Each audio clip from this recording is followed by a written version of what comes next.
And Mr. Pong Cuevas. Starting five for Pangasinan, Hesed Gabo, Alin Bulanadi, Michael Mabulak, Lawrence Victoria, and Jory Napoles. For Nueva Ecija, Ryan Costello, John Wilson, Will Macaloni, Robbie Celis, and MJ Ayaay. Our referees for this ball game are Lester Arcega, Jackson Mabandos, and Brian Ramirez. Fourth referee is Ray Gabriel. Two things, Coach Mike, for Pangasinan.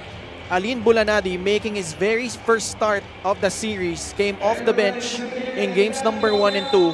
While for Nueva Ecija, Ryan Costello, who had a sterling performance off the bench in game number 2, earning himself a starting nod here in game number 3.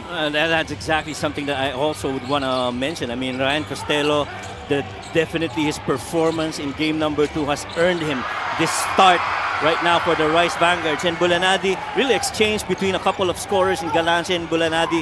That's almost the same combination on the floor, in my opinion, for Coach Jerson Cabiltes. Pangasinan opens up their first possession with a turnover. Will Macaloni banging bodies with Mabulak. Rare miss. Napoles will attack MJ Ayaay straight to the cup, but coming up empty. They go back to Macaloni, the cut by Ayaay. MJ Ayaay will score! We're playing with a lot of pace for the Rice Vanguards, has done them well. In all of the games that they played against the Heat Waves, maybe not just for them, even the other teams that they played, it puts a lot of pressure defensively on their opponents. In this case, the Heat Waves. Merong foul na tinawag laban kay Ryan Costello. But that's something that Ryan Costello has got to contend with. Of course, itong si Hesed Gabo, very active na gwardiya yan. So kailangan nakashadow ka palagi sa kanya, nakasunod. And there will be instances that he will bait you into fouls, if only to take you out of the game. After all, ang ganda ng nilaro nito ni Ryan Costello in game number 2. Coach Jerson Cabiltes would like nothing more than to knock out his former team here in the playoffs. Gabo gives it up to Lawrence Victoria. 8 seconds left sa kanilang shot clock. Hesed Gabo will take the three, and he will miss. MJ Ayaay tried to bounce it off Jory Napoles, but ball will go back to Pangasinan. Well, thankfully for the Heat Waves, Jory Napoles was able to get out of the way as itong si Jesper Ayaay was already falling outside, out of bounds, and tried to bounce it off, pero nakaiwas si ang Heat Waves doon, kaya ang bola nananatili sa kanila. Victoria has really struggled in this series. He misses that turnaround shot. Rebound, John Wilson. Yeah, I like that you point that out. Lawrence Victoria, I feel, has not gotten the volume shots he usually gets in playoffs. And right now, parang 4 and 5 attempts per game lang siya, and he's not converting so much. Celis extra pass. Ayaay for 3. It's short. The board hauled in by Hesed Gabo. Entry pass intended to Mabulak. May foul na tinawag laban sa Nueva Ecija. Well, that's an interesting matchup. Mike Mabulak trying to front seal deep itong si Rob Celis. Rob Celis fronted him, and so better off playing from the back itong si Mabulak, and as he was waiting for that pass, got held by Rob Celis and he got fouled. Bulanadi, the hesitation, gets to the cup and lays it in. One of the many things that you expect from Alin Bulanadi to contribute for the Heat Waves. Put the ball on the floor, create off of it. If you've got the shot, go take it. If you got a teammate that's open, go find him. But right now, this is another turnover, this time for the Rice Vanguards. Pangasinan was in the lead for most of the way in game number 1 here in Palayan City. Hesed Gabo gets to his spot and puts it in. Well, immediately Hesed Gabo testing the defensive of itong si Ryan Costello, trying to test how he would go on that short corner. Tried to drop off, pero ang ganda ng basket na yun ni Hesed. Extra pass, Costello to Celis. He misses, but Macaloni there to clean it up.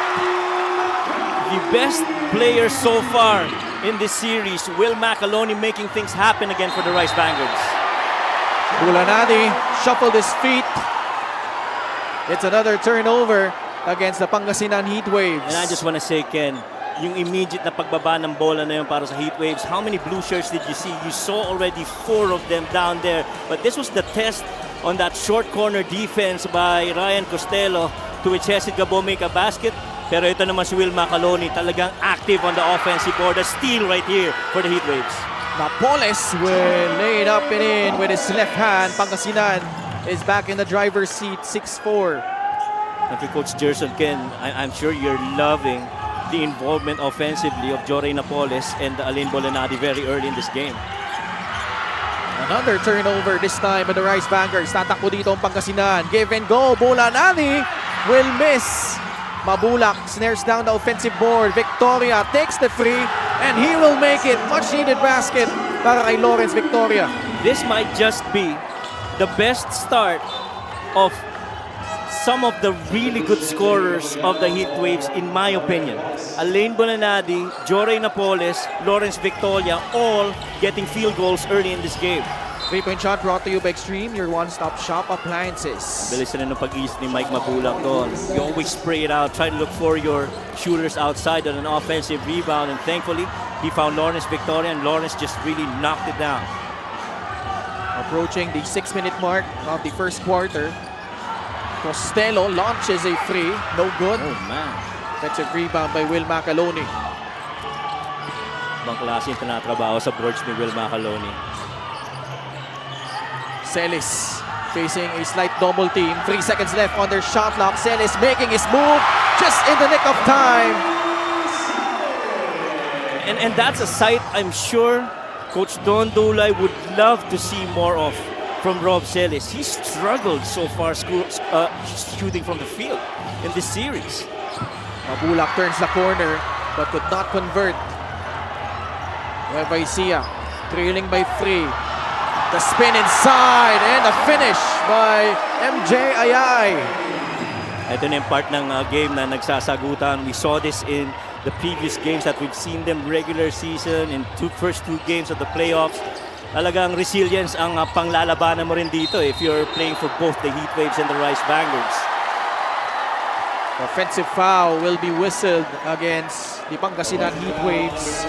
Check out this fast break of the game brought to you by Extreme X Pop, personal karaoke speaker every day. Karaoke.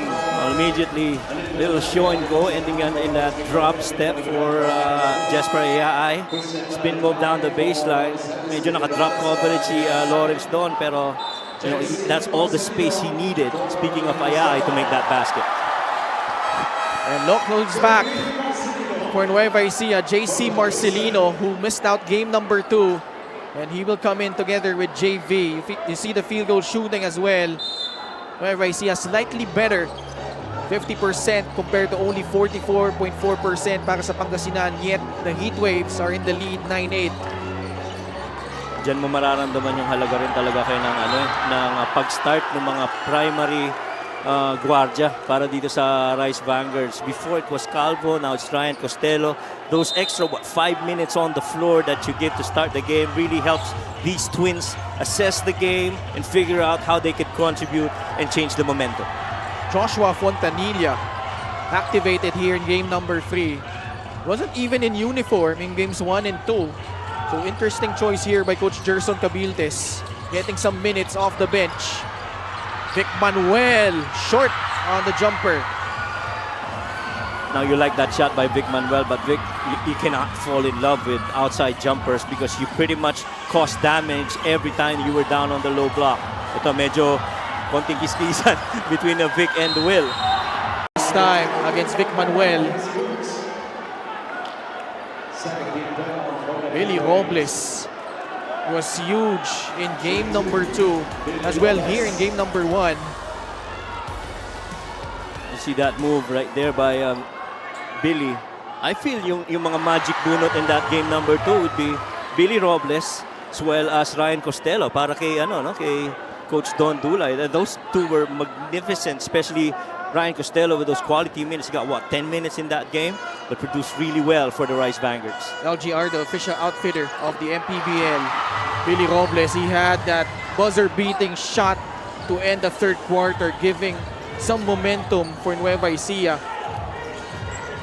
Well, including that sensational, dipsy-do underneath. Nice kick. 3 for a free. Book it for Bong Galanza. Fontanilla also giving a test on the chase of the Twins right now.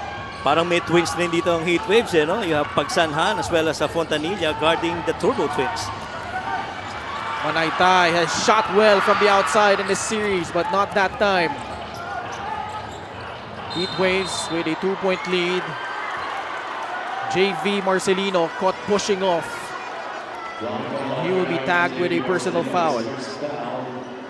One of the things that we talked about kanina, yung free throws, ano?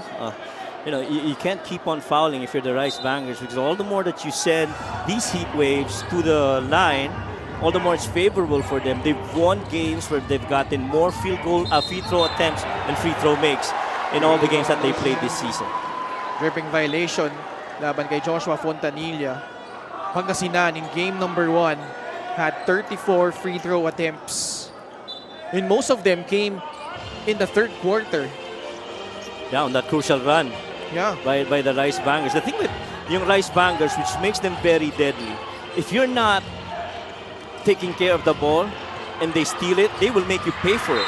They will score the other end. Almost every time that they get a turnover, they will score on you on the next possession. Ganon ka-dangerous itong Rice Vanguards. Yeah. They were number 1 in that department in the elimination round. Macaloni hits the deck. Well, there was some action on that dribble handoff by Christian Manaytay. Trying to hand it off to the corner guy in, I believe that was JC on the corner. Other stuff were happening the other end. Our game officials will review this one. 3 minutes and 45 seconds left in the first quarter. Ito yung release ng bola. Tapos medyo may what's called a snug screen. There you go. That was an arm or a hand right on the face of Will Macaloni. Simula pa lang nagka-agreean na si Will Macaloni saka si Vic Manuel. I guess as expected because of what's at stake. You're keeping your season alive. You're going to scratch and claw and do everything that you can in order to get a win in this game number 3.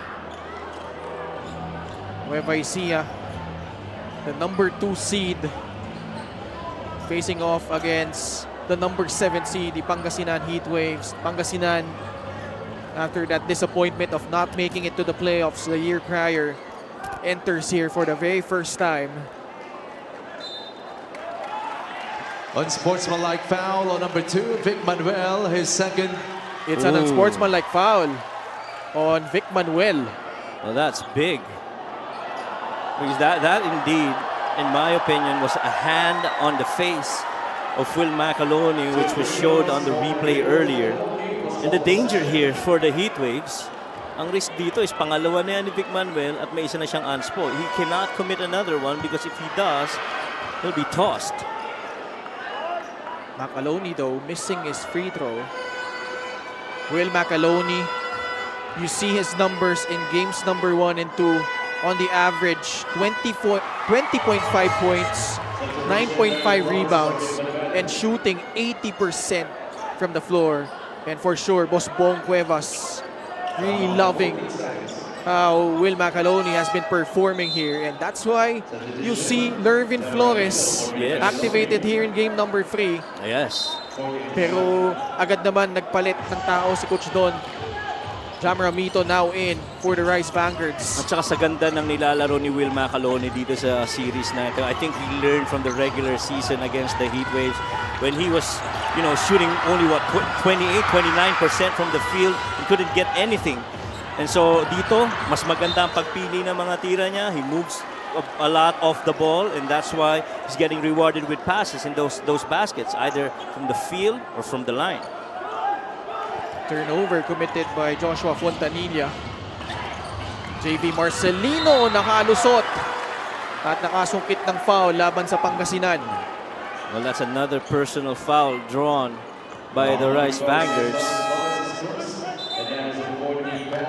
And you should very early in the game, be taking care of your foul situations, because you're gonna need everybody to really be available towards the end of the quarters. JV makes good on the first free throw. We are tied 12 apiece.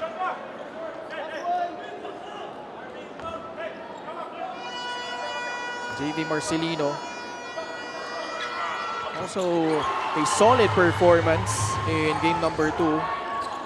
Only 6 points but did have 4 rebounds and 4 assists and 2 steals.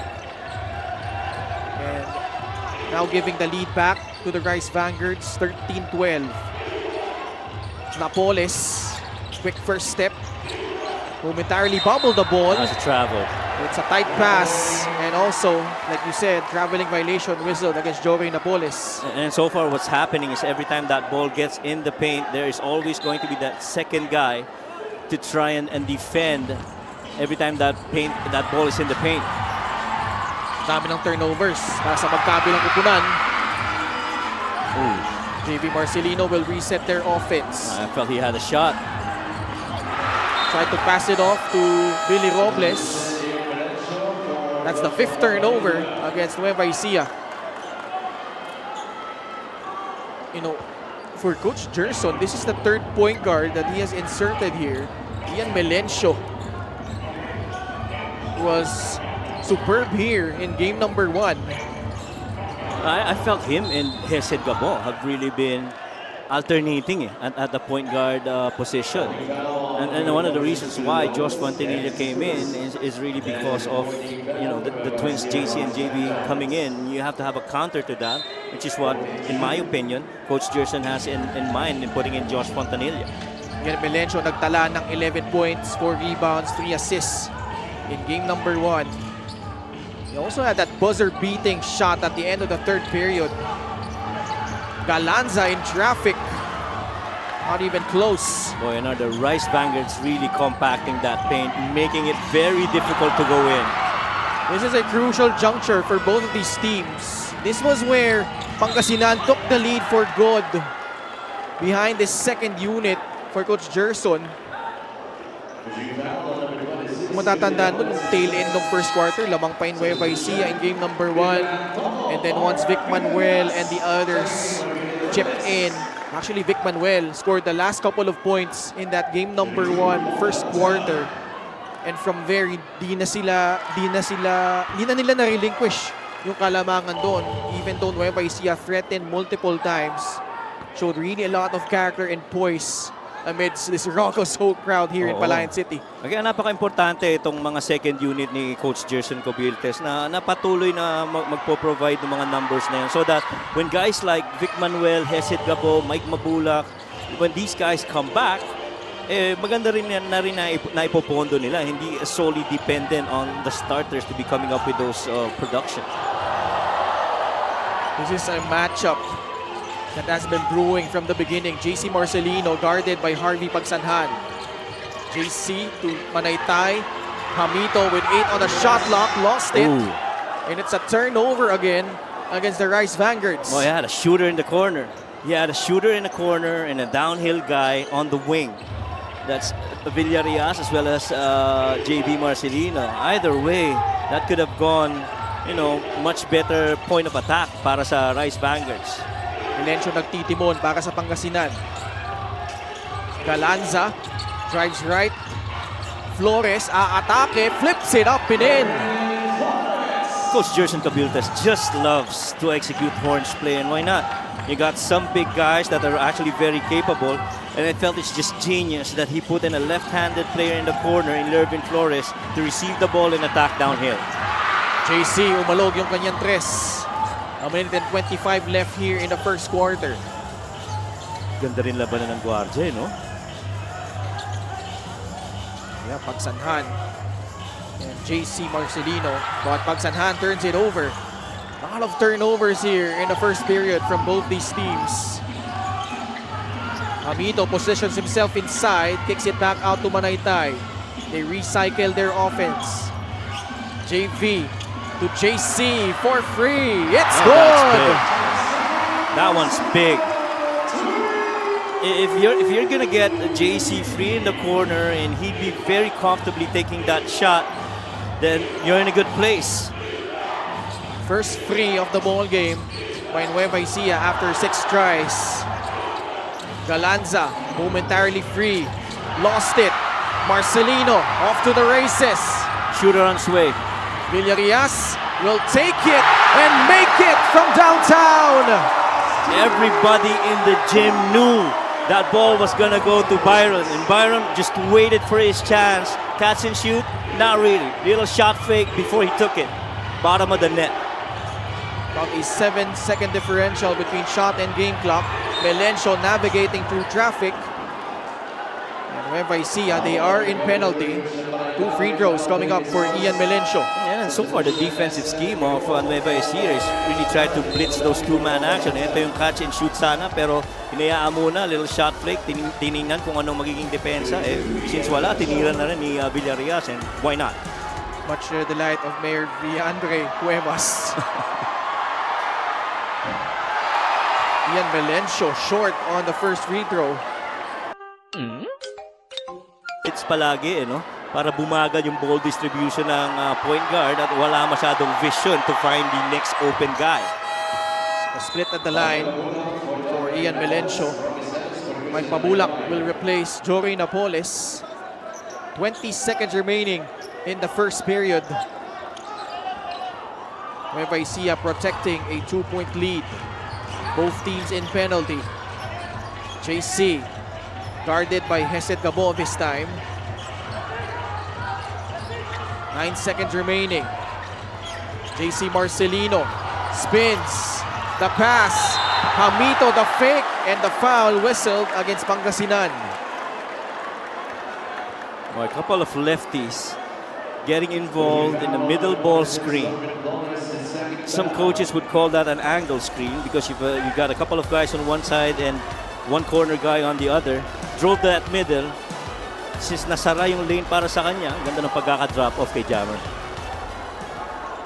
And you know JC Marcelino raring to bounce back from that subpar game number 1 performance where he only had 7 points, did have 5 assists, but only 1 out of 12 shooting from the field as Jammer Amito makes good on the first free throw. Oh, tsaka hirap talaga maka-convert nun si JC in that game, Ken. To your point, it was 1 out of 12. That's really just 8.3%. And at least nakabawi siya sa free throws, where he missed only 1 out of the 6 attempts that he made. Kenneth Mocon getting some minutes here. Tasked to guard Hesed Gabo. 3.5 seconds left. Melencio deflected by JC Marcelino. And the first quarter in the books. A strong finishing kick by the Nueva Ecija Rice Vanguards. An 8-1 end of the first quarter, 21-17.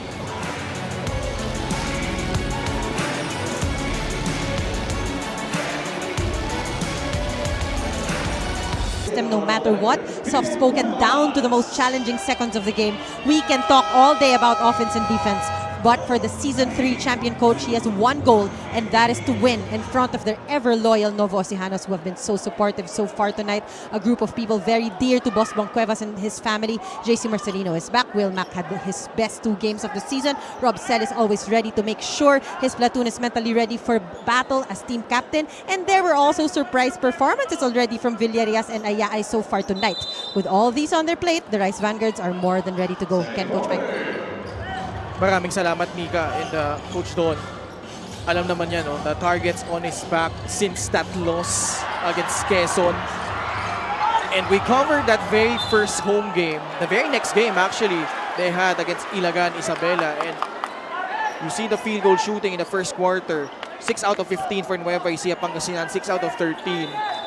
When Boss Bong Cuevas was interviewed at the halftime break, he was really focused on one thing, which was to add another banner up top for the Novo Ecijanos. Ganun niya kamahal, yung mga tao dito sa Nueva Ecija. And Coach Don probably recognizes that the responsibility of being a coach that wants nothing more than to win a championship here for Nueva Ecija. Oo, tama ka doon, Ken. At saka, yung expectation ng owners, si Mike Mabulak, right there, going inside the paint. The expectation not just of management, but even the people of Nueva Ecija. These guys expect nothing less. Every night, they expect a lot of effort. And in the end, the hope is that you hoist the trophy and the finals for this season para dito sa Rice Vanguards. It's been tough, but these guys have been resilient, in my opinion.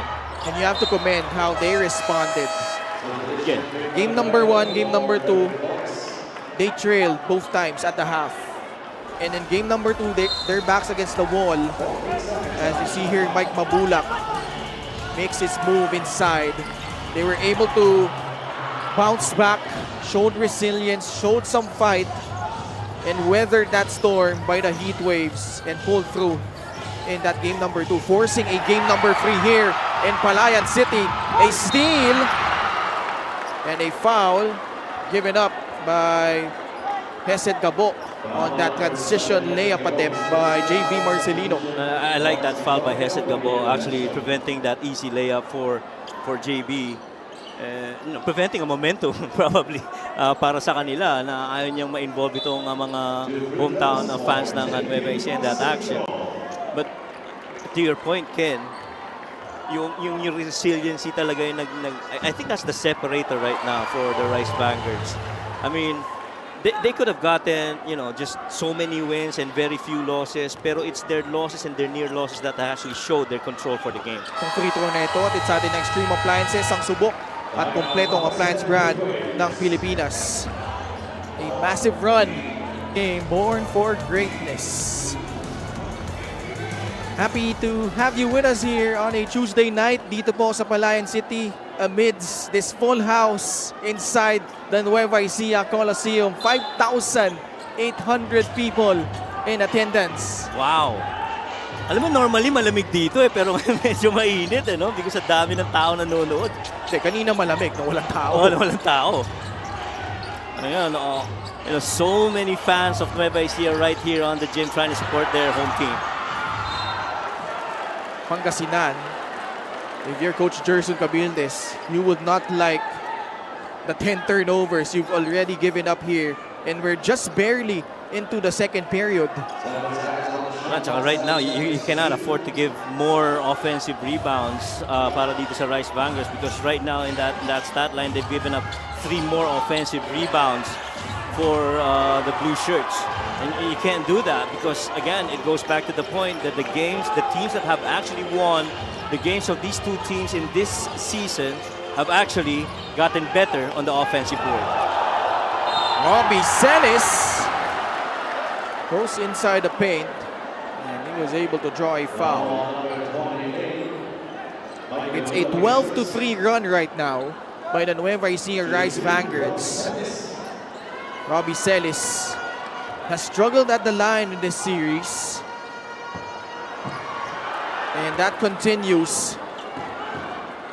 Robbie Celis in game number 1, 2 out of 7. Game number 2, 0 out of 2. Right. So he is including that last free throw. Now including this one, 3 out of 11 from the line in this series. And overall, when you talk about Rob Celis struggling, it's really him shooting below 40% so far combined for games 1 and game number 2. But he really more than makes it up for rebounding and assisting and defending. And that to me really shows the kind of character that Rob Celis has really shown for the Rice Vanguards. Bulanadi has to show up here. He got clipped on the arm while he was rising up for that jumper. And you got to give Bulanadi more touches, only because he started out real good in the first quarter. And I like that Mike Mabulak on that middle drive didn't see anybody cutting on the back door, tried to spray it out to Bulanadi. Bulanadi also has struggled from the line, not only in the series, but for the entire season, shooting below 60%. It's been a different type of season this time around for Alin Bulanadi, who averaged close to 20 points in his stint with Basilan back in season 3. With a split there, cuts the lead to 6, 26-20. Ball deflected. The recovery by Nueva Ecija. They have numbers. Macaloni. No foul. Bulanadi to the front court. Will drive and will draw another foul. Well, good thing Vic Manuel didn't get called for that foul on that challenge against Will Macaloni. He was at risk of getting his third foul early here in the second quarter.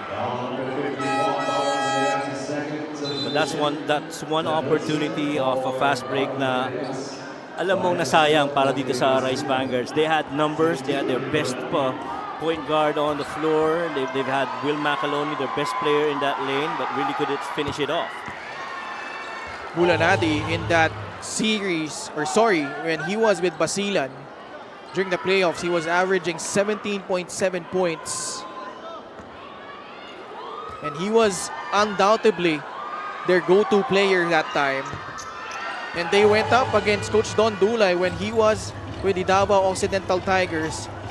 So you could really say, Coach Mike, na parang decider na nila ito, no? Parang best of 5 because they were tied after game number 2 and then game number 3 na default itong Basilan because of the COVID. Wala nang eligible players for them to play as Alin Bulanadi has put in a string of points here, forcing the hand of Coach Don Dulay to call for time. And like what you said, napakalaki na nga ng history between these two, let alone the coaching change mid-season, season of last season of MPBL. But you do love this drive by Alin Bulanadi. Play of the game brought to you by 747 Live. Dito ka sa legit. Your game, your chance, your thrill. Only with 747 Live. This lead has been chopped down to only 2. In the middle, Commissioner Kenneth Doremdes with Head of Security Rudy Distrito. We have some VIPs here in attendance. Vic Manuel, 11 points, 9 of those coming in the second quarter. But much like Hesed Gabo, wasn't really much of a factor in the second half. Oh, maganda pa nga yung naging shooting niya sa 3 points. He was 3 out of 4 in game number 2 from beyond. Oh, what a move! Oh my goodness! JC electrifying the Novo Ecijanos crowd once again. Alam mo, napakaganda ng ginawa ko. Napatigil ka sa sinasabi mo. Manuel got rejected. JC spins, goes up strong, almost got it in. But a whistle blown. Foul against Pangasinan. Fast break the game is brought to you by Extreme X Play on the go speaker. Take your music anywhere. The hang time move by JC Marcelino. Well, foot speed wise, it's going to be tough to go against JC Marcelino downhill, let alone if you don't have somebody right there where you're supposed to take off to try and challenge him and, you know, make him think otherwise kung da-drive ba siya or hindi. I feel they did really good itong Heat Waves in game number 1 where they really avoided much, you know, inside drive para dito kay JC. It was really hard for JC to finish off layups because of the defense of the Heat Waves. And also you factor in, they did a good job of protecting the basketball, which really lessened the number of transition attempts nitong Nueva Ecija. At saka nawala rin sa rhythm itong Rice Vanguard in that game because of the too many free throws that were taken in that match. Capo makes his move, kick out pass, This wide will be open big. free This for will be Vic big. Manuel. He will miss. 28-24, 4-point lead for the Rice Vanguards. Macaloni wants to clear out some space. Backdoor cut by John Wilson. Easy pickings underneath. You topside your corner defender, you leave that open at that baseline lane, free for him to backdoor, exactly what John Wilson did. Manuel sa loob, pinasa palabas. Libre ulit si Gabo. He will knock it down from rainbow distance. Well, obviously, what this tells us is yung dami ng attempts ng 3 points nitong Pangasinan. Every time na bumaba na yung bola, talagang nakakompact na sa paint itong Rice Vanguards. Costello misfires from the outside. Bulanadi got fouled, got bumped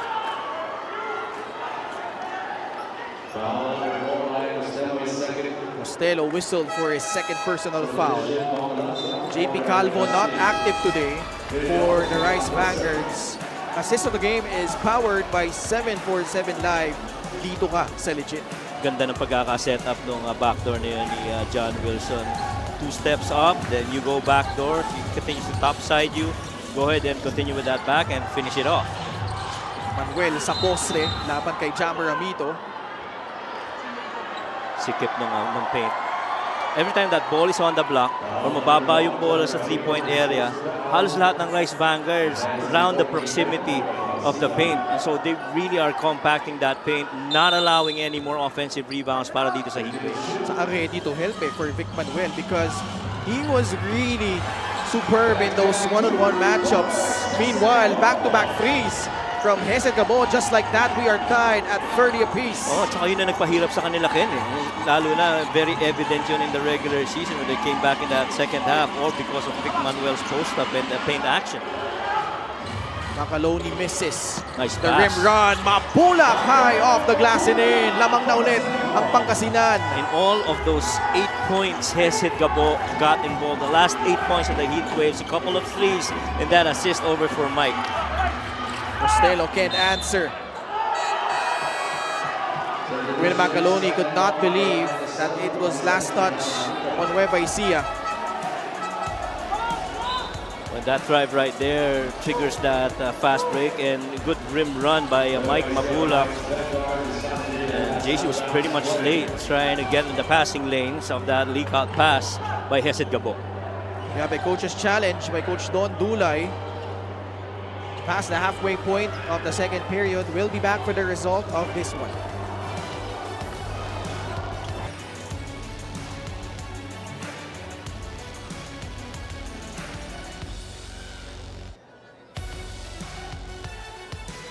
Upon review, the challenge was successful. Ball possession for Nueva Ecija. Successful challenge by Coach Don Dulay. So they retain possession.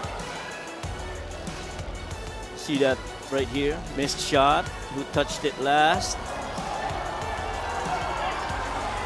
Apparently it was Pongalanza. Pongalanza, right from behind. No? It's been a game of runs, Coach Mike. Pangasinan in the midst of an 8-0 run, buoyed by those back-to-back threes by Hesed Gabo and that last basket by Mike Mabulak. Celis wiggling through traffic, throws it away. Bola babalik sa Pangasinan. And so far, yung lahat ng right side wing 3 doon nagiging successful. Itong Heatwaves sa pag-make ng mga 3-point makes nila. Only because, you know, everybody again is already on the paint.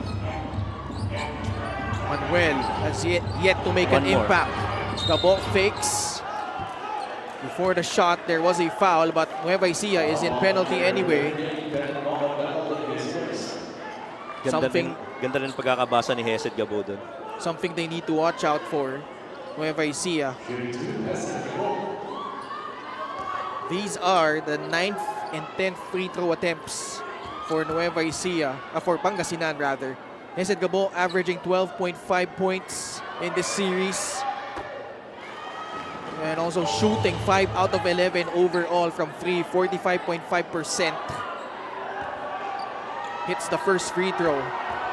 And it really has been him and Vic Manuel that's led the charge offensively, with some contributions for the other guys like maybe a Mike Mabulak or an Alin Bolanadi and even Ian Melencio. No?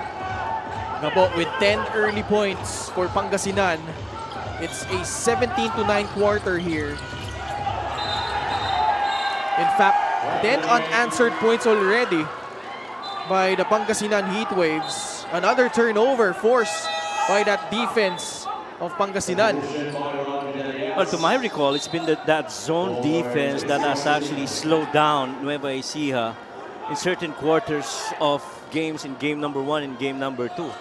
And kaya naapektuhan yung momentum nila, no? Yung rhythm nawawala because of that half-court defense of the Heatwaves. You see the turnover story. Lumalapit na in Nueva Ecija in that category. At dagdagan nyo pa dyan yung dami ng fouls na pinapamigay nila dito in the second quarter. Ganito yung nangyari, Coach Mike, in the third quarter of that game number 1 where the Pangasinan Heatwaves made their run. A lot of fouls, a lot of turnovers committed by the Rice Vanguards. Yeah, and all these fouls, in my opinion, is really more to the liking of the Heatwaves. Kasi nawawala yung rhythm di ba? Yeah. Nawawala yung momentum para dito sa Rice Vanguards. They're really more of a rhythm team. They get a stop, they convert the other end, and then they get another one, they run the other end. And if you medyo spotty yung mga ganong sitwasyon, nahihirapan na magkaroon ng magandang momentum itong Rice Vanguards. Yes, said nga po, relishes having played here in Nueva Ecija. Piloted them to a championship 3 years ago. Now playing for a different team, facing his former squad here in the Nueva Ecija Rice Vanguards. And because of the string of points he has put in, it's a 5-point lead for the Pangasinan Heatwaves, 35-30. Matagal-tagal na rin hindi nakapuntos tong Nueva Ecija. 4 minutes left in the second period. Shot clock at 9. Celis to Robles. Swing. Discombobulated the offense of Nueva Ecija as Villarreal's forced to bail him out with that shot. There's the shot. This one slightly open. Just the thing he needs to knock down his second triple of the ball game. Well, Billy Robles should have done that earlier. He got that ball in the middle, supposed to swing it to the other way on a one more pass of philosophy. But right there, ganda ng pagkaka-find na yun para kay Villarreal on that 3. Robles, the catch, the drive, and the bucket. Wow, and Billy Robles, Ken, he's been so good so far. Really, Robles once again providing that spark off the bench. I see that compacted paint again, pero Rob Celis calmly finds Byron on the other end for that knockdown 3. And then as you swing the other way on a fast break, Billy goes baseline, leans over, and finishes despite that defense of Harvey Pagsanhan. And we are knotted up to combining for 25 points. Billy Robles and Robbie Celis for the Nueva Ecija Rice Vanguards. Yeah, a couple of guys who, you know, double-digit scoring, better shooting for Robles. A little bit of a struggle, 35% kay Rob Celis. Pero ang ganda ng pagkakabawi sa rebounds para dito kay Rob in that crucial game number 2. That last basket by Billy Robles ties it up. 35 all.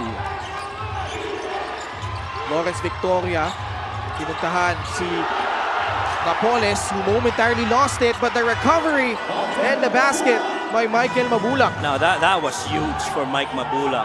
There were certain instances in a lot of the games that he's played that close in the paint, he still misses. And how important is that in a crucial game number 3 for Mike to make it? Villarreal's left open again. This time it pops out. Pangasinan dodging a bullet that time.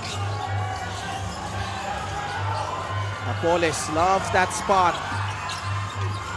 Pass a bit off target, deflected by Nueva Ecija. Billy Robles takes off, and he was pushed by Joshua Fontanilla. Billy Robles, just like his previous finishes on the fast break, really trying to elevate. That time, Harvey, I felt that's Josh, did not need to put down his hand because I felt nauubusan na rin ng espasyo yung at Billy Robles averaging 11 points per contest. Also has had signature moments, particularly in that MPBL final series as he gets the friendly bounce on the first free throw. The Ilonggo Superman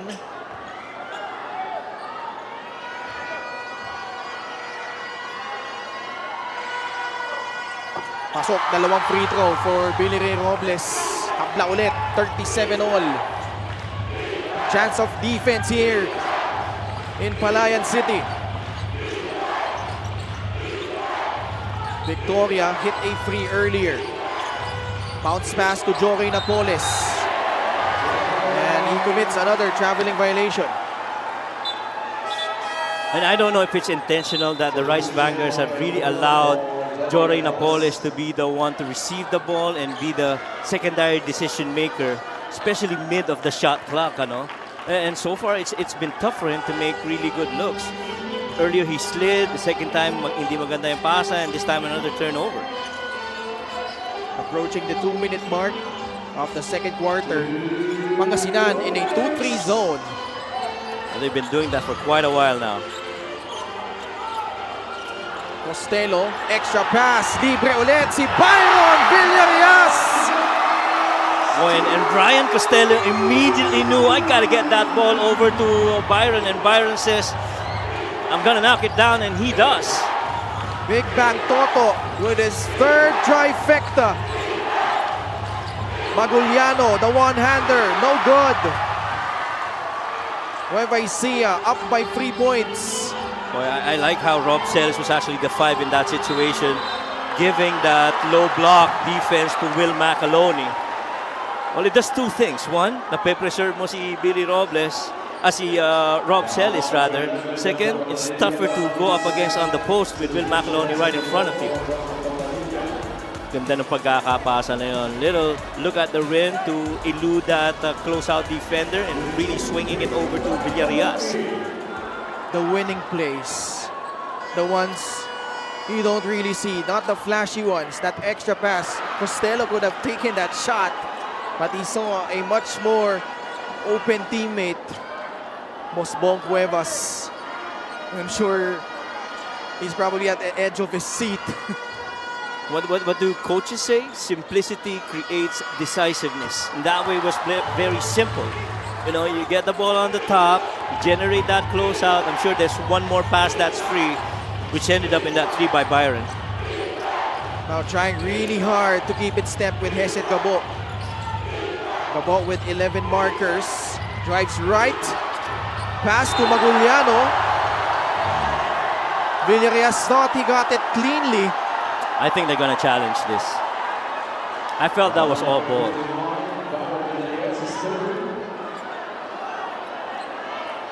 So another challenge by Coach Don Dulay. Already used one earlier and was successful. At saka every time Ken na downhill, ano, talagang sinasabayan ng Rice Vanguards bawat atake para dito. Alright, we'll pause for a break. We'll be back to the result again.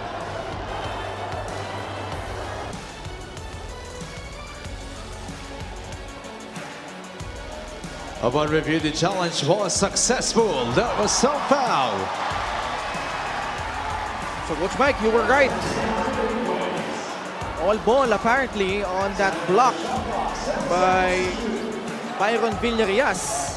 Ano nangyayari kasi puro emergency pass. Eh. That was all ball by Byron. Puro emergency nangyayari na pass sa kanila in that instance, and really good defense by the Rice Vanguards. Maguliano, pupukol just inside the arc, but it's an air ball. A minute left here in the second quarter. Nueva Ecija looks to extend their lead. Dito in this instance, dito naman matetest ang resilience nitong heat waves. Try and come back. Steal here by Pangasinan. Maguliano, nice pass in stride. The layup from Bong Galanza. Yeah, it's Rob Celis who's gonna be warned for delay of game. Medyo frustrated si Rob in that instance. Ooh! Villarias having trouble and he loses the basketball. Coach Don Dulay, as you see him talking to Ryan Costello, wants him to be the one to receive the ball and bring it down the floor. Curious though that JC is not on the floor to finish off the second period. He's now at the scorer's table about to check in. Victoria, shot fake, eludes the defense, puts it up, and a foul committed by Will McAloney. Lawrence Victoria talaga, isang player na gusto mo makakuha ng magandang momentum. But I feel his touches are not similar to his touches and his looks when he was playing for the Voyagers. Ay, di malayo. This is a different manner of playing, no? So iba yung nagiging philosophies of play para dito sa Heatwaves compared with that of the Voyagers. For the most part, nung nasa Pasay siya ang primary alongside Warren Bonifacio, and even I like to think si Cyrus Tabi. But in here, he's gotta go through a sequence of actions before he can actually get his touch, only if it's free. Sablay, yung kanyang unang free throw, 9 out of 13 as a team ang Pangasinan. Mike De Gregorio in street clothes, not activated tonight. Victoria splits his charities. Pagsanhan, pinasok din dahil nga nasa loob na si JC Marcelino. But he's tasked to guard Byron Villarias. It's Fontanilla trying to shadow JC. I don't think they're gonna get a 2-4-1 here. Not anymore. They want the best shot available. Costello, pass to Macaloni, nasundutan. Tatakbo ang Pangasinan, they have the numbers. Pagsanhan will finish strong but could not convert. And a foul against JP Maguliano. Well, how about the effort of Rob Celis to really run the floor and try to secure that miss? He was way from the back pero talagang hinabol niya. In anticipation ko sakaling magmintis, subukan natin kuhanin yung rebound dito. Coach Gerson Cabildes decided not to push through with the coach's challenge. Despite JP Maguliano imploring him to do so. So they send Robbie Celis 3 out of 11 from the line in total in this series, and his struggles continue. Another miss. One would like to think that some of this is really got to be mental now for Rob Celis, because he pretty much is a good free throw shooter. But all these games, these tough games that they played, sometimes it takes its toll on you. Vic Manuel with 2 fouls. But they are on offense, Pangasinan, as they look to finish strong here in the first half. 10 seconds remaining. A chance to tie or take the lead. Gabo. The pass to Victoria. Drives baseline, the spin. He lost it. Counter steal, Victoria from half court. And that's gonna do it here in a pretty much back and forth first half. And where with a lead over Pangasinan, 42-40 at the half.